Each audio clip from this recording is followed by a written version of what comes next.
One. नमस्कार दोस्तों, मैं advocate Rajan Kumar Prasad, Delhi high court आज आपके सामने फिर से उपस्थित हूँ अपने डीवी एक्ट के सीक्वेंस में पार्ट 6 लेके। आज हम डिस्कस करेंगे नेक्स्ट सेक्शंस जो हैं। पीछे के वीडियो में अब तक मैं आपको सेक्शन 23 तक बता चुका हूँ। आज हम बात करते हैं, स्टार्ट करते हैं सेक्शन 24 से। क्या कहता है सेक्शन 24 और उसके आगे के सेक्शंस क्या कहते हैं। स्टार्ट करने से पहले मैं आपसे रिक्वेस्ट करूंगा कि अगर चैनल पर आप नए हैं तो प्लीज़ चैनल को सब्सक्राइब करना ना भूलें। साथ ही साथ वीडियो को लाइक जरूर करें जिससे कि, और शेयर जरूर करें जिससे कि और लोग भी लाभान्वित हो सकें। सब्सक्राइब करने के साथ साथ बेल आइकन जरूर दबाएं जिससे कि जो भी नोटिफिकेशन, जो भी हम वीडियो डालते हैं वो आपके पास नोटिफिकेशन के माध्यम से पहुंच सके। चलिए स्टार्ट करता हूं मैं सेक्शन 24 को।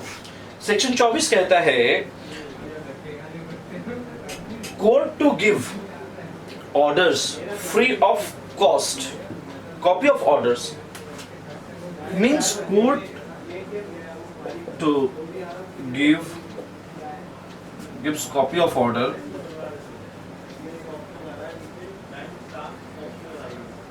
free of cost. मतलब ये है कि जो भी इंटरिम ऑर्डर होगा या जो भी फाइनल ऑर्डर होगा उन ऑर्डर्स को कोर्ट आपको फ्री ऑफ कॉस्ट प्रोवाइड करवाएगा। सिंपली ये है इसका मतलब सेक्शन 24 में। सेक्शन 24 सिंपली जो भी कोर्ट के ऑर्डर से इंटरिम में या फाइनल जो जजमेंट होता है उसको फ्री ऑफ कॉस्ट सेक्शन 24 कहता है कि कोर्ट आपको फ्री ऑफ कॉस्ट दोनों पार्टियों को प्रोवाइड करवाएगा। अब सेक्शन 25 की तरफ चलते हैं।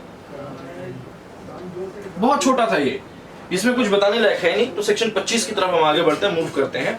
सेक्शन 25 कहता है duration and alteration of order. Duration and alteration of orders. Now ये बहुत समझने लायक चीज है या बहुत अच्छा सेक्शन है ये।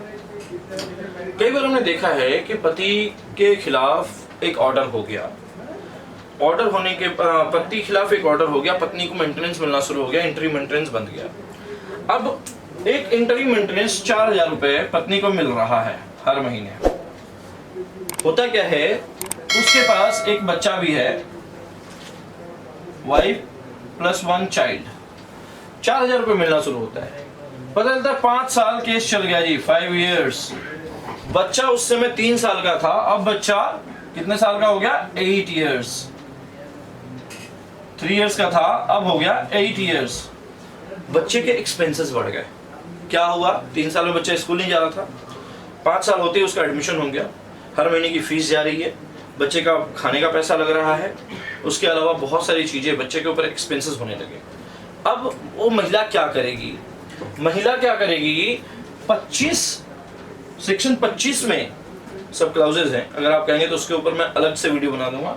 मैं 25 नॉर्मल की बात कर रहा हूँ। 25 में एक एप्लीकेशन मूव करेगी और कहेगी कि मेरा जो मेंटेनेंस है वो कम है, इसको इनहैंस किया जाए 4000 से बढ़ा के ऊपर, जो भी 5000 हो, 6000 हो, जितना खर्चा होता है, जितना उसका एक्सपेंसेस है, उसके बिल लगा के वो चाहे तो इनहैंस करवा सकती है। सेम सेक्शन 25 में ये हस्बैंड को भी राइट है कि अगर हस्बैंड के खिलाफ अगर कोई भी इंटरिम मेंटेनेंस पास हुआ है, मान लीजिए हस्बैंड को ऑर्डर हुआ 9000 रुपए देने का, परंतु अभी जैसे कोविड का समय था, कोविड में बहुत लोगों की जॉब चली गई, जो 50,000 रुपए कमाते थे वो 20,000 पे आ गए, 10,000 पे आ गए, 25,000 पे आ गए, और उस हिसाब से उनका एक्सपेंसेस चल रहा है।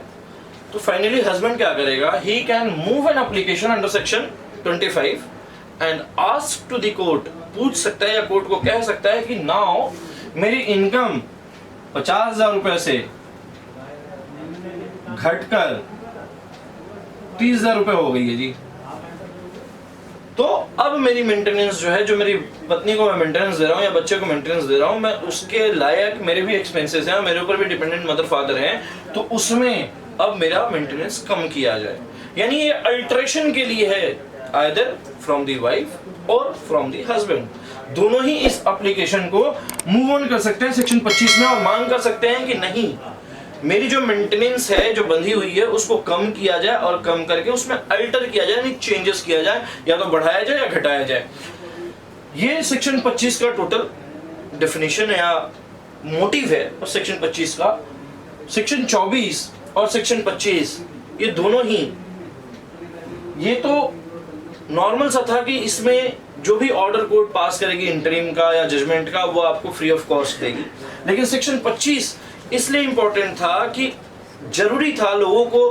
क्या होता है कि मेंटेनेंस बनने के बाद लोग साल दर साल देते रहते हैं या महिला लेती रहती हैं, लेकिन उनको पता नहीं होता कि इसमें चेंज कर सकते हैं या चेंज करवा सकते हैं, नहीं करवा सकते हैं। तो उनके लिए ये सेक्शन बहुत जरूरी है जो चाहते हैं कि उनका मेंटेनेंस बढ़ गया है, कम किया जाए। अच्छा, एक चीज में एक पॉइंट और बता दूं, कई बार क्या होता है इंटरिम मेंटेनेंस बनने के बाद लोग क्या करते हैं, सेक्शन 25 नहीं, सेक्शन 29 में अपील में जाते हैं, अपील में चले जाते हैं सेशन से। सेशन क्या करता है, उसमें अल्टर कर देता है, थोड़ा कम या ज्यादा करके दे देता है, वापस भेज देता है ट्रायल कोर्ट। वहां आने के बाद फिर वो 3-4 साल 5 साल देते रहते हैं।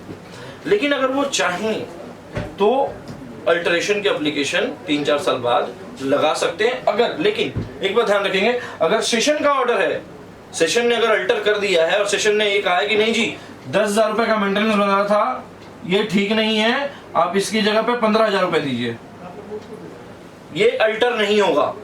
That can be challengeable by the appellate court. Session ने अगर ये कह दिया आपको जाना है, आप हाई कोर्ट जाइए, हाई कोर्ट अगर मना कर दिया आप सुप्रीम कोर्ट जाइए। लेकिन आप इसी को इनहेंस या कम करने के लिए आप ट्रायल कोर्ट के पास नहीं आ सकते, क्योंकि ये ऑर्डर जो है पास बाय दी सेशन कोर्ट है। अगर यही ऑर्डर 10,000 रुपए एमएम ने किया है, यानी निचली अदालत ने किया, जहां ट्रायल चल रहा है, और इस ऑर्डर को अगर आप कहते हैं कि हाँ जी अल्टर किया जाए, तो ये अल्टरेशन सेक्शन 25 में हो सकता है। लेकिन अगर उसी ऑर्डर को या तो सेशन में आप गए और कोर्ट ने कहा नहीं जी 10,000 रुपए खर्चा ठीक बना है, मैं इसमें छेड़छाड़ नहीं करता, वापस कर देता हूं, तो आप तो ट्रायल में लगा सकते हैं साल भर, 6 महीने, 2 साल बाद। लेकिन अगर चेंज कर दिया तो वो पावर सेशन का हो गया, और सेशन के बाद सीधा हाई कोर्ट और सुप्रीम कोर्ट होता है, वहां आप जा सकते हैं, ना कि आप ट्रायल कोर्ट के पास वापस आ सकते हैं कि नहीं जी मेरा तो मेंटेनेंस ये बना था सेशन कोर्ट के द्वारा, आप इसको कम करो। Trial court has no power to change the order of session court simply. तो बेहतर ये है कि जब भी अगर मेंटेनेंस बंधे या सेशन कोर्ट कुछ करे तो आप ऊपर के कोर्ट में अप्रोच करें, निचली कोर्ट कुछ नहीं कर सकती। नाउ अगर ट्रायल चल रहा है, ट्रायल कोर्ट ने अगर कोई इंटरिम मेंटेनेंस बांधा है, आप उसमें अल्टर करवाना चाहते हैं, तो आप 25(2) की एप्लीकेशन मूव कर सकते हैं, 25 की एप्लीकेशन मूव कर सकते हैं सब क्लाउज 2 में, एनहेंसमेंट या डिक्रेशन के लिए, कम करने के लिए। ये था दोनों सेक्शन। उम्मीद है ये दोनों सेक्शन समझ में आ गए होंगे। आज इस टॉपिक में इतना ही। मैं आपसे फिर से रिक्वेस्ट करूंगा कि अगर चैनल पर आप नए हैं तो चैनल को सब्सक्राइब जरूर कर लें, वीडियो को लाइक जरूर करें, वीडियो अगर पसंद आई हो तो साथ ही साथ इसको शेयर जरूर करें, जिससे और लोगों तक भी ये वीडियो पहुंच सके। इसी के साथ मैं राजेंद्र कुमार प्रसाद, दिल्ली हाई कोर्ट, आज आपसे विदा लेता हूं। बहुत बहुत धन्यवाद। नमस्कार।